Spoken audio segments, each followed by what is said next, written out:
Jani Sport filɛbaga cɛ ani muso denmisɛnnin ani babakɔrɔ aw bisimila Jani Sport sanfɛ min bɛ lase aw ma a balimakɛ n'a denkɛ Keba Ibrahim Diallo fɛ bi an bɛna an da don fɛn damadamaw la n'o ye championnat national Ligue 1 Orange Mali o résultat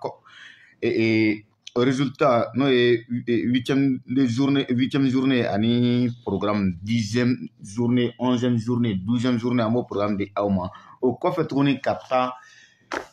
Kabala fɛn min kɛra Kabala ani Kasim Traoré bɛ ɲɔgɔn sɔrɔ min kɛra Kabala k'o ɲɛ o bɛɛ lajɛlen fɔ aw ye aw k'a faamuya k'a dɔn k'a fɔ ko balontan don fɛn caman bɛ yen ni Ala sɔnna ma an b'an da don nin bɛɛ lajɛlen na Jani Sport sanfɛ k'o yira aw la k'a fɔ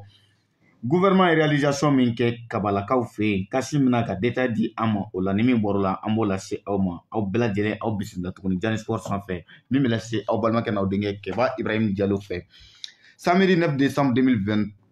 ni Ala sɔnna ma ballon minnu tanna olu jaabi filɛ Black Star ale binna ATS ɲɛkɔrɔ min kɛra 1-0 Isfas ale gagnera COB kan 1-0 11 créateurs gagnera AFE kan 3-0 3-1 au kɔfɛ dimanche 10 décembre 2023 Union Sportive de Buguba ale ni Bakarijan olu kɔ don ɲɔgɔn na 0 but partout ni min bɔra o bɛɛ la deuxième journée la an bɛna o fana programme se aw ma ni Ala sɔnna ma ka taa sa Bingan ale fana gagnera ASCO kan min kɛra 2-0 Jeliba AC gagnera Polisiw kan 1-0 Real de Bamako ale ni Union Sportive de Buguni ale ye point tila u ni ɲɔgɔn cɛ 0 but partout programme 9e journée kɔnɔ o programme filɛ min programme premier ni deuxième olu filɛ nin ye Real de Bamako ale bɛ Tengan avec 19 points Union Sportive de Buguba ale bɛ tugu o la avec 17 points Jeliba AC hali n'a sɔrɔ a ka match dɔ bɛ retard la ale bɛ tugu o la 3e avec 16 points championnat national Ligue 1 Orange 9e journée dernier les 4 relégués minnu kan ka relégation na ka taa 2e division na olu ye nin ye ATS de Koro olu kan ka taa DD la n'a championnat banna nin cogo la Ispas ale bɛ taa DD la o kɔfɛ Union Sportive de Kita Black Star olu o bɛ taa DD la ni championnat banna nin cogo la mais sisan an bɛ se ka min fɔ aw ye dɔrɔn o ye k'a fɔ 10e journée programme filɛ 10e journée Jeliba AC ka terrain kan 15h45 Isfas ale ni Black Star bɛ ɲɔgɔn sɔrɔ ASB ka terrain kan 15h45 Bingan ale ni Real bɛ ɲɔgɔn sɔrɔ 15h45 Stade Malien ka terrain kan COB ale ni ATS bɛ ɲɔgɔn sɔrɔ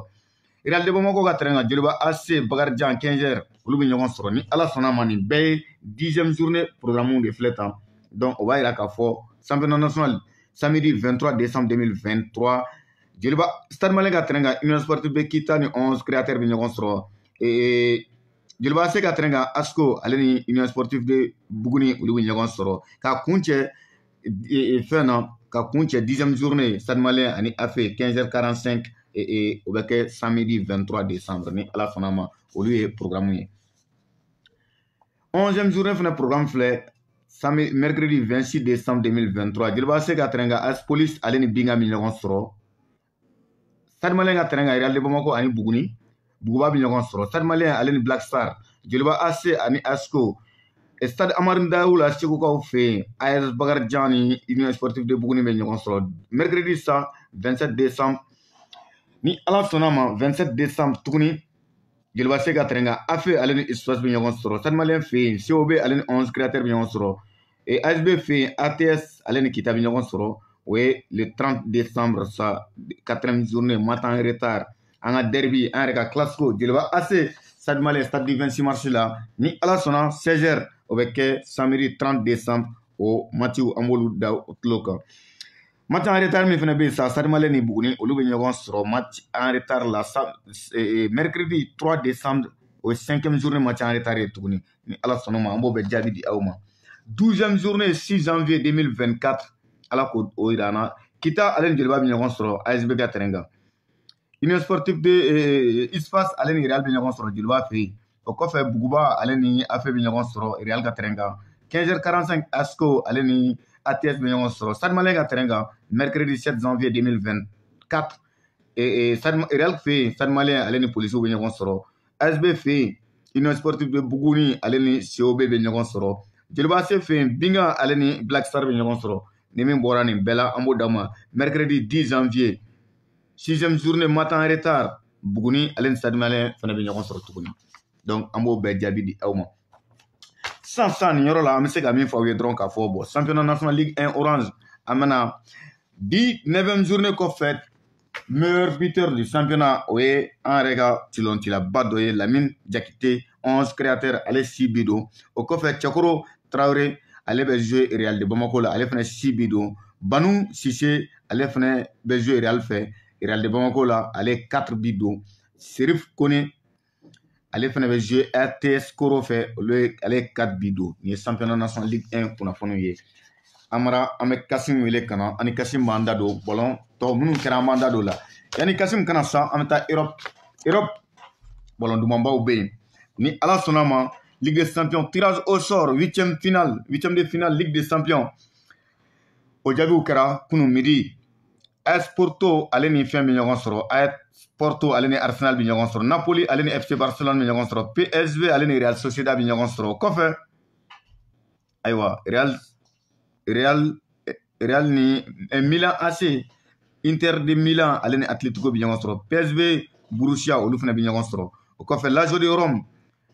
Lazio de Rome Bayern Munich ye match gɛlɛnmanw ye Copenhague Man City Leipzig Real Madrid an bɛ segin a kan tuguni Porto Arsenal Napoli FC Barcelone Paris Saint-Germain Real Sociedad Inter Milan Atletico de Madrid Borussia Dortmund PSV Eindhoven Lazio de Rome Bayern Munich Copenhague Man City Leipzig Real de Bamako Real de Madrid ye match gɛlɛnmanbaw ye an bɛ yɔrɔ min na sisan le meilleur buteur de tous les temps 2023 Harry Kane 20 buts 5 passes décisives championnat allemand na o kɔfɛ tuguni Ligue des Champions 4 buts 3 passes décisives 24 buts 8 passes décisives pour la première fois a ka club la ka transfert kɔfɛ joueur min do bi a jɔyɔrɔ ka bon kosɛbɛ Bayern Munich kɔnɔ o b'a ye k'a fɔ n'i y'a jateminɛ salon a ka transfert kɛra ka bɔ Tottenham na ka taa Bayern na donc club caman tun b'a nɔfɛ mais derrière minute la Sadio Mane taara o place ta bi joueur min do a place ka bon kosɛbɛ Bayern cɛmancɛ la ka taa se ɲɛfɛla ma bidon na ani fɛn caman na parce que i b'a ye k'a fɔ a ye match fɛn fɛn ta n'i y'a de la compétition toute compétition confondue 24 buts 8 passes décisives Harry Kane an bɛna taa kaba la yanni an ka se kaba la an ni Kasim bɛ ɲɔgɔn sɔrɔ an bɛ Kasim bisimila kabala dilanna cogo di a kɛra cogo di an b'an da don o bɛɛ la Kasim i Traoré Keba i bisimila i Jalo nba o bɛ cogo di alhamdulilayi an ye championnat national ligue 1 programme di ka tila ka na CAN ko la an bɛna o la an ye ja dɔw ye kunu i yɛrɛ y'a bila bɔlɔlɔ sanfɛ ko ni ko championnat national ligue 1 orange Mali orange de bɛ wari di o la o de ye sponsor ye dɛ n'i y'a mɛn ko ligue 1 min dɔrɔn o de tigi bɛ wari di n ma tubabu ninnu ta ye voilà Keba i b'a dɔn ko kunna sini ko wa n t'a dɔn don jumɛn Sala Babi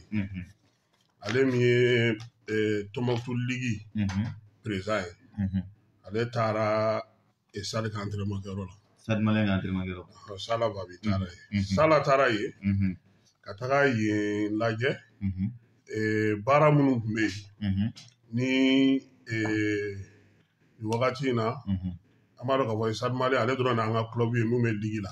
la bon Sala ye kuma min fɔ an k'o lamɛn ma mɔgɔ ladi ma mɔgɔ bila mɔgɔ ma ko mɔgɔ ye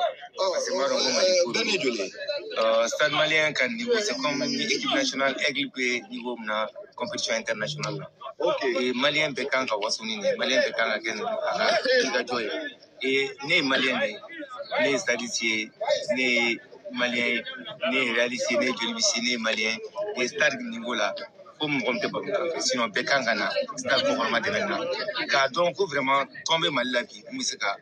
mɔgɔw wasa mɔgɔ bɛ se ka waso ni tɔn min ye parce que compétition bi nin niveau la sur le plan international fɛn nɔgɔman tɛ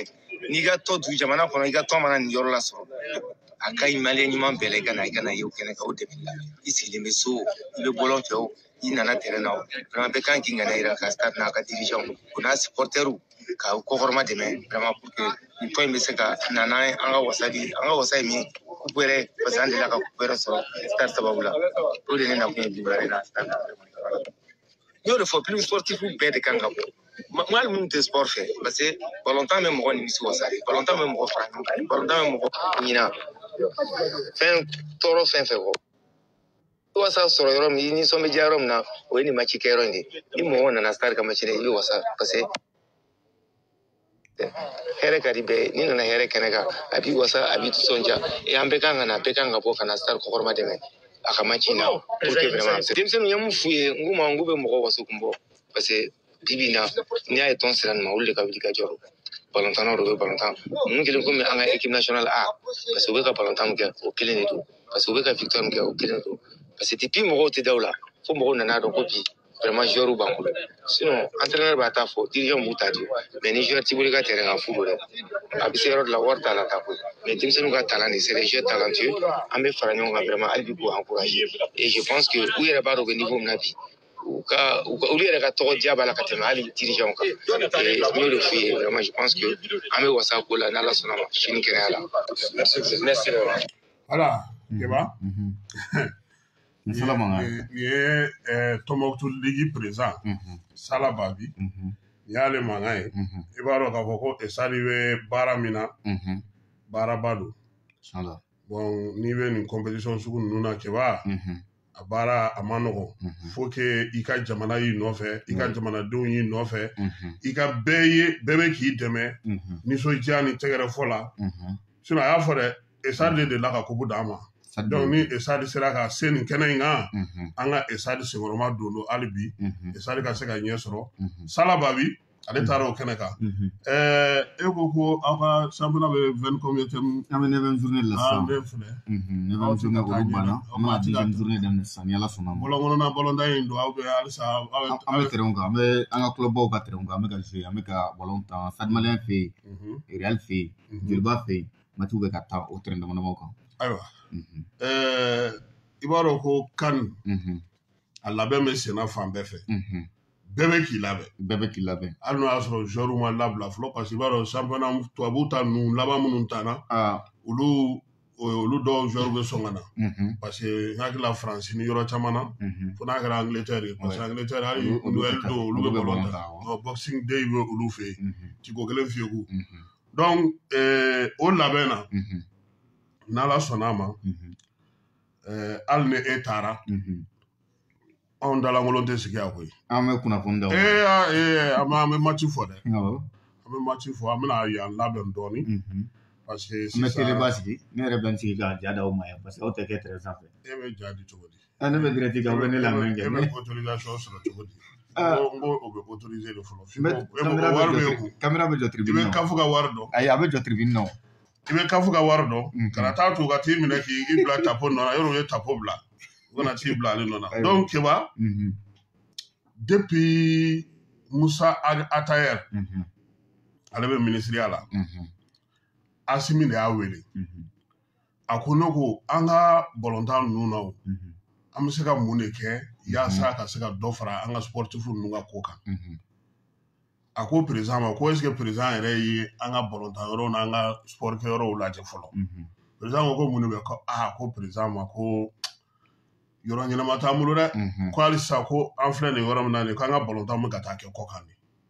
président ko ma ko Mali ka ballontan kɔ kan ko ko de bɛ ka kɛ surtout préparatif donc ale ye engagement ta k'a fɔ ko baara min tun bɛ ministère kɔnɔna na n'o ye ka stade rénover ko ka dɔ fara o kan donc Asimi de nana stade 26 mars ta kun kɛra o tun baaraw kun kɛra IBK tile la IBK y'o amorcer mais Musa Atayer ni Asimi ka baro de senfɛ Asimi ko ka stade caman fɔ minnu bɛ yen n'u bɛ se ka dilan o la ne b'a f'i ma n ko Asimi ye Alpha à la puissance supérieure de parce que Alpha CAN na ale ni stade ni ninnu bɛɛ lajɛlen d'a ma Keba o de hukumu kɔnɔna na 26 mars bannen u ye stade ninnu bɛɛ don a la a kɛra mankan ye salon a y'a sɔrɔ Musa bɛ fɛn na fo dɔw yɛrɛ kun ko k'u bɛ muruti k'u bɛ taa yɔrɔw fɛ bouvier ni fɛn ninnu na an y'a ye k'a fɔ o bɛɛ lajɛlen mɔgɔ y'a faamuya sisan o stade bɛ sen na stade kɛrɛfɛ yɔrɔw bɛ yen joueurs bɛ labɛn yɔrɔ min Kɛmɛ i b'a dɔn ko Mali kɔnɔ yan bon ni i ye wari fɔ sisan mɔgɔ min na ko an ka ko foyi tɛ taa wari ko kɔ n'o tɛ an bɛ min don ni joueurs nana yan u ka hôtel wari a bɛ se ka kɛ ka stade wɛrɛ jɔ donc ɲɛmɔgɔw ko o de la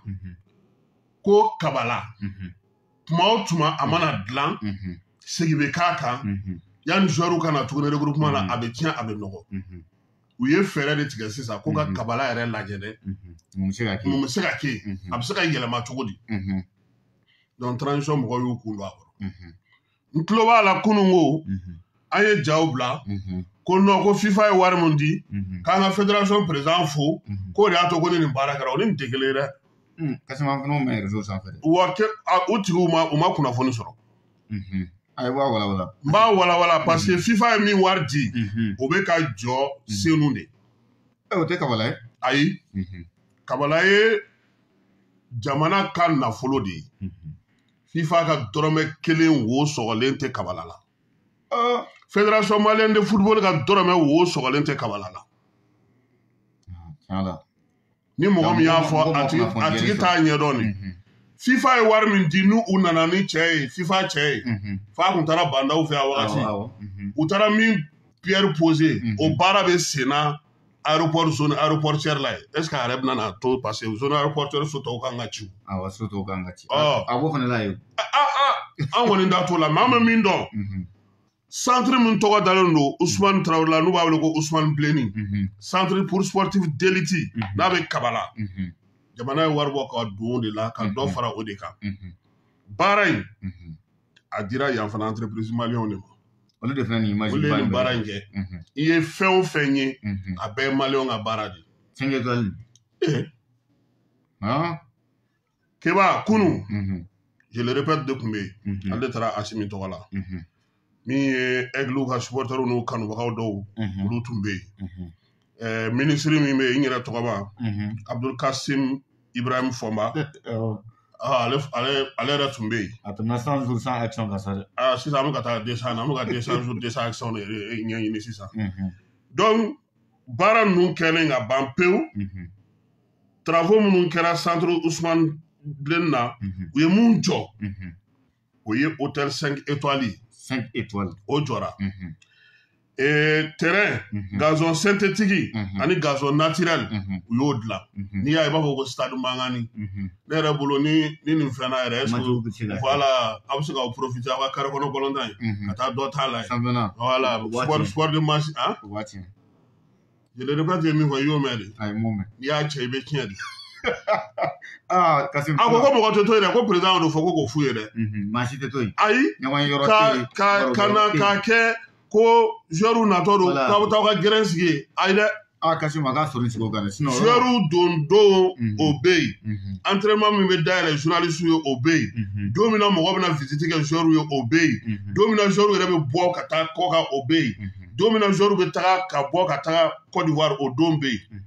a tɛ kɛ ba y'a ye dɛ o programme jɛlen yɔrɔ jɔli la n ye gazon synthétique f'i ɲɛna u ye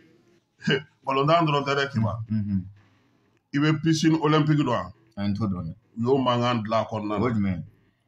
c'est à dire ni an ka nɔɔnikɛlaw kan ka taa nɔɔni na sisan i b'a dɔn ko jeux ni fɛnw voilà u y'o o piscine mangani dɔ dilan yen 25/20 o b'a kɔnɔ i bɛ se k'i ka entraînement k'o kɔnɔ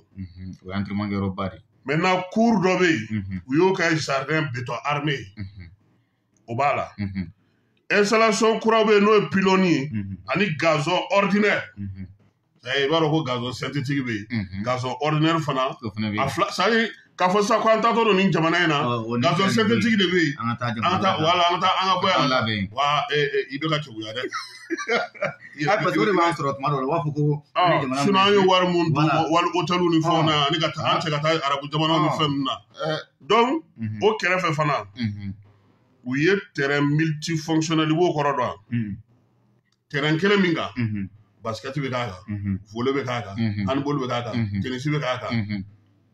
fɛn fɛn bɛ yen n'o ye bololadurati fitinin ye o terrain kelen b'a kɔnɔna na Kiba sisan nin waati in na kuma jumɛn bɛ maliyɛn bɛɛ da n'a kɛlen don ka bɛɛ degun o ye mun ye mun de bɛ Mali kɔnɔ bi n'a kɛlen don u ye groupe sigi ye groupe min bɛ se ka kabala ni Bamakɔ tɔ bɛɛ ta donc ko bɛ ka gɛlɛn sisan ko courant tɛ yen ayi kana ko comme Aigle de don k'u bɛ dibi la yen non u y'o groupe sigi 300 caviar o de ye groupe ye a fanga o de ye u y'o de sigi a kɔnɔna na t'a fɔ ka fil dɔ da u ma da o ma koyi kabala yɛrɛ ye joueur ka fini bɛ ko yɔrɔ min fɛn fɛn ye mina nɔgɔ ni ɲɛ fɛn ko u y'o bɛɛ dilan kura ye Keba u ye ɲininkali kɛ ko mun b'a jɛ je le répète yɛrɛ munumunu ta ko k'a bɛ kɔgɔ kɛ k'a tɔ clôturer sisan k'aw kana to tan to la k'a ɲɛsin o to danga ma ten u bɛna clôturer voilà ale yɛrɛ y'o fara a kan wa a ko ko n'u y'o kɛ u ka barbele électrique k'a la ne ko k'e bɛ bɔ sufɛ ka t'i ka go fɛ i Keba il faut k'i ka minɛ Kasimu t'o yɔrɔ bɔ a la a ko ka vidéo de surveillance fara a kan centre tɔ yɔrɔ min ka di ne sisan u t'a fara cɛ ka yɔrɔ kan Mali ka gouvernement wari de don dɛ FIFA ka jɔlen tɛ dɛ gouvernement ka yɔrɔ de don Ousmane Bleni min bɛ Kabala centre min bɛ Kabala Yɔrɔ Jalo ka so kɛrɛfɛ o centre de dilanna ta k'a renforcer k'a ɲɛ mɔgɔ si ka dɔrɔmɛ t'a la ni Mali yɛrɛ minnu bɛ k'an lajɛ a y'a lamɛn ko maa si ka dɔrɔmɛ t'a la Kasimu min ka di ne ye u t'a fara Disa ka baara kan n'u ye Disa bila e ko ministre yɛrɛ bɛ se ka don wa parce que n'u ye nin di Disa ma don la mɔgɔ bɛ sɔn k'a fɔ ko k'an kɛra Faransi ye o ne kɔni bolo k'a fara Disa ta kan bon komi k'a fara CB kan sinon n'a bɔra yen fɛnɛ n'u ye nin di Disa ma u nana sɔrɔ olu yɛrɛ y'a inauguré cogo min u b'a fɔ ko est-ce que ko yan don ne kɔni bolo k'a di Disa ma parce que ale kɔni n'a y'i jaabi kini don ale ka ɲɛgɛn kɔnɔ i ma don Amarema se CGB kɔnɔ ale ma na fɔlɔ Bamakɔ ale bɛ Jelibugu de la n'i bɔra gunfan ninnu ni fɛn ninnu na ka na Kasimu ye min fɔ donc n bɛ min fara a kan je le répète ko n'o ye ministre d'État ministre de l'administration territoriale porte-parole du gouvernement colonel Ablaye Maïga ko a nana ya jamanakuntigi tɔgɔ la ko kana nin ta ka di Mali denmisɛnninw ma denmisɛnnin minnu n'u kan ka taa senandulatiw kɛ n'u kan ka taa farikolo ɲɛnajɛw bɛɛ lajɛlen kɛ ko wa ko Asimi tɔgɔ la k'a b'a f'u ɲɛna k'u k'u jɔ u jɔyɔrɔ ko sabula ko Aigle ka supporter fɔlɔ ko ye Asimi Goyita de ko wa ko nin ma di ko balontanna Aigle dɔrɔn dɛ a ma di ko basketkɛlaw dɔrɔn dɛ a ma di ko tenisikɛlaw dɔrɔn dɛ a ma fɔ ko bolikɛlaw dɔrɔn dɛ bɛɛ de ka entraînement kɛyɔrɔ don bɛɛ de ka centre don bɛɛ k'a minɛ komi yɛrɛ ta chambre 27 b'a kɔnɔ kelen ye ne ta ye ne tɔgɔ sɛbɛnnen don ka ban e t'a la dɛ Kasimu ne min bɛ farikolo ɲɛnajɛ kɛ an bɛ 100 jours sans action an b'o wele je le répète de taara inauguré ne ye ne terikɛ ayiwa basi ale de taara inauguré a ko Coupe d'Afrique min natɔ filɛ nin ye ko wa ko Aigle tɛ taa yɔrɔ wɛrɛ la dɛ k'u ka entraînement bɛ kɛ yan de u ka préparation bɛ kɛ yan de u ka acclimatisation bɛ kɛ yan aw b'an sigi aw dayirimɛ la aw ye dayirimɛ joli sɔrɔ jamana in kɔnɔ yan foyi tɛ kɛ tuguni ɔnzɔn fini climat an bɛ Côte d'Ivoire de Korogo n'i y'a dan ne yɛrɛ ma an bɛ taa n'aw ye Sikaso aw ka taa acclimater yɛrɛ échangeur la yan mais Sikasokaw bɛna échangeur de fɛ sisan Bamakɔ donc Keba an bɛ min fɔ mɔgɔw ye Coupe d'Afrique bɛ daminɛ le 13 janvier ka taa ban le 11 février je le répète ko Mali mago bɛ coupe la Asimi ko k'a mago bɛ coupe la ko wa ko ministre k'e jɔlen filɛ k'e mago tɛ coupe la Ntɔma ko k'a mago bɛ coupe la donc nin centre min jɔra Keba ni ɲɔgɔnna ka dɔgɔ an dafɛ jamanaw la bi Maliyɛnw tɛ sɔn o de ma n'i ye tuma min na Kabala yɛrɛ b'a Kabala kɔrɔ la a ɲɔgɔnna tun tɛ yen 2002 kana fɔ 2010 la a ɲɔgɔnna tun tɛ yen wagati dɔ la infrastructure min tun bɛ Mali kɔnɔ ni Côte d'Ivoire ni Sénégal tun bɔra la an dafɛ jamana si tun tɛ yen mun b'a a tun t'a si la hali Cameroun sanfɛla tun bɛ ka jouer sisan an bɛ yɔrɔ min na o bɛ ka jouer bɔgɔdennin kan aw fana bɛ carré kɔnɔ dɛ mais an ka carré kɔnɔ nin caman bɛ yen gazon b'o la dɛ gazon bɛ jeliba fɛ yen a bɛ Stade Malien fɛ yen gazon b'an fɛ yen an ka terrain e k'i jɔ an ka terrain kan maa yɛrɛ tɛ taa u lajɛ yɛrɛ a maaw bɛ taa le 30 ji feerela ninnu e k'i jɔ kan le 30 i t'o programme dɔn donc jɔnni Stade Jeliba o bɛ taa min classique au 26 mars la 16h pile u y'o d'aw ma o programme ni Kamate bɛnna kan Kamate bɛ sɔn n'o y'an ka derby de i n'a fɔ Real contre Barça match bɛ taa mɔgɔw bɛ pari a kan an bɛ pari dɛ min ka gɛlɛn o la i kana fili ka t'i sigi Jeliba supporter sigiyɔrɔ la ne mana n sigi yɔrɔ la ne bɛ se ka supporter kɛ ne problème tɛ ne ni supporter cɛ o donc Keba an bɛ se ka mun fɔ terrain ko in tɔ la terrain ko in na Kabala n yɛrɛ ye min mɛn n ye min ye k'a fɔ ko mɔgɔw yɛrɛ ka dute anw yɛrɛ ka capacité la k'anw ka jamana sera ka wari bɔ ka don nin na je le répète dun y'a fɔ kunun a ko jamana bɛ gɛlɛyaba de kɔnɔ sisan mais o bɛɛ n'a ta jamana ye musaka bɔ ka don nin na parce que nin fana ka gɛlɛ jamana ma kiba min kɔni diyara ne yɛrɛ ye ala ko tiɲɛ c'est à dire fɔlɔ n'a fɔra ko kabala dɔrɔn mɔgɔw b'a fɔ ko bɔlɔntɔnaw ka yɔrɔ o de don o bɔra la bɛɛ place bɛ yen bɛɛ place bɛ yen c'est à dire aigle de kɔni bɛna n'a ko datigɛ a kɛra pour que aigle ka se k'a datigɛ o diyara ne ye minnu fana bɛ yen k'u b'a fɔ kuma ma ko sport minnu bilalen don kɛrɛfɛ bɛɛ bɛ se ka t'i ka préparation kɛ nin na bɛɛ bɛ se k'i ka yɔrɔ sɔrɔ nin na et puis jamana de ta don a musaka bɛɛ bɔra Mali de kɔnɔ FIFA ta ma fɔ a tɛ yen dɛ a bɛ senu a bɛ ka jɔ o ni nin tɛ kelen ye donc ɲɛ b'a la mɔgɔ caman k'a fɔ an ka fédération président fo non fédération président bɛ fo min na o ye FIFA ta ye o baara bɛ sen na n'o fana banna n'o inauguration kɛra n'an y'o fana ye an bɛ n'o lajɛ nka min bɛ o la n'an bɛ se k'o fɔ o ma ban fɔlɔ a bɛ se ka kɛ o bɛ se ka fara a kan dɔ tɛ dɔ tiɲɛ parce que nin ye Mali folikalo ɲɛnajɛla bɛɛ ta ye olu bɛ se k'a fɔ k'u ta ye condition min b'o la ko FIFA ko k'a di bɔlɔntɔnnaw ma parce que FIFA ye bɔlɔntan ta de ye jamana fana ɲɛmɔgɔ ye wari don yɔrɔ min na ani jamanadenw kan ka taa yɔrɔ min na o fana bɛ lajɛ o de la ne ko k'an ka jamana kɔnɔ an k'a lajɛ an ka kow kɛ ɲɔgɔn fɛ hali coupe d'Afrique la sisan fédération y'a ka bureau sigi ninnu fana y'u ka bureau sigi hali bɛɛ bɛ taa aigle kelen de supporter fo k'u k'a lajɛ u ka fara ɲɔgɔn kan AGSM filɛ yɔli la nin a bɛ ka wari ɲini u tɛ ka wari sɔrɔ aw bɛ ka taa wari fɛ tan tɔ parce que commission wɔɔrɔ de ko ka wari di o donc fo k'u k'a lajɛ u ka fɛnw fara ɲɔgɔn kan u ka ɲɔgɔn minɛ pour que CAN a ka se i b'a dɔn ko hali n'anw ma CAN in ta n'anw sera ka bɔ Korogo ka se Abidjan o y'anw ka CAN talen nka Buwake b'a ni dugu fila bɛ yen ka bɔ Korogo ka tila ka taa Buwake ka tila ka bɔ yen ka na Abidjan a bɛ taa Union kɔfɛ e m'a ye cɛ ni ye accident kɛ yɔrɔ an kɔni anw jamaba dɔ tatɔ kɔni an f'an ka wuli k'an jɔ dɛ donc Keba o de ye terrain ko in ye o de ye fɛn ko in ye c'est à dire i b'a dɔn ko min an ka problème ya ni fɛn min ɲɛna an yɛrɛ b'a fɔ k'an tɛ se k'a kɛ c'est à dire hali ni e ko b'a dɔ kɛ sisan a b'a fɔ ko est ce que Keba yɛrɛ don voilà maliyɛn b'o de ko Keba bɛ se ka nin ko non est ce que Keba don est ce que Amara sera ka nin kɛ mais Amara ala ma mɛn jaabi na ale bɛ ka nin kɛ mais olu t'a dɔn Amara ye kalan min kɛ u t'a dɔn dɔnko min b'a la sinon k'a bɛ ka page YouTube gérer ka ban an yɛrɛ bɛna publicité dɔ u ka t'u ka boli mais an bɛna o publicité kɛ puis n'o kɛra ka ban fana an fana tɛna se ka mɔgɔ bisimila yan tuguni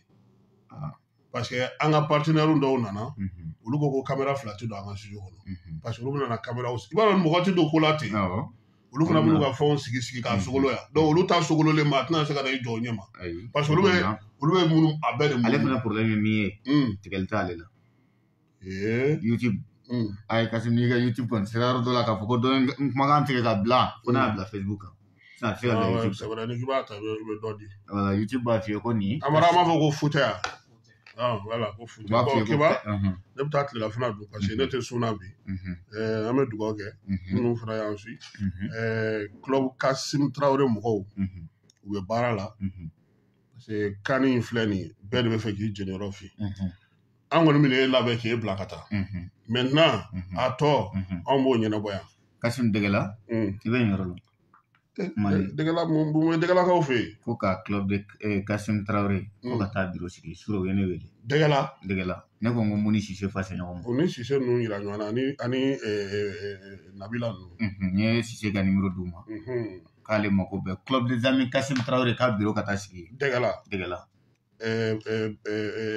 bɛ Manden fɛ de b'a yɔrɔ dɔn n bɛ tɛmɛ Degela la kuma caman voilà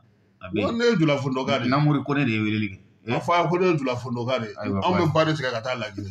aw bɛ ɲɔgɔn dɔn an bɛ ɲɔgɔn dɔn dɛ donc k'i fo ka bɛɛ fo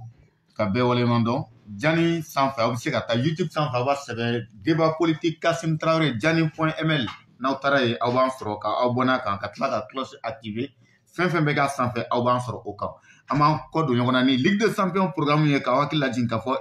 Porto ale ni Arsenal bɛ ɲɔgɔn sɔrɔ Naples ale ni FC Barcelone PSG Paris Saint-Germain Real Sociedad Inter Milan Atlético de Madrid PSV Eindhoven Dortmund olu bɛ ɲɔgɔn sɔrɔ ni ala sɔnna ma Lazio Rome Bayern Munich Copenhagen Man City Leipzig Real Madrid an b'an kɔ don na Amara Iketa ala ka waati wɛrɛ jira an bɛɛ lajɛlen na ala ka tile hɛra o di aw ma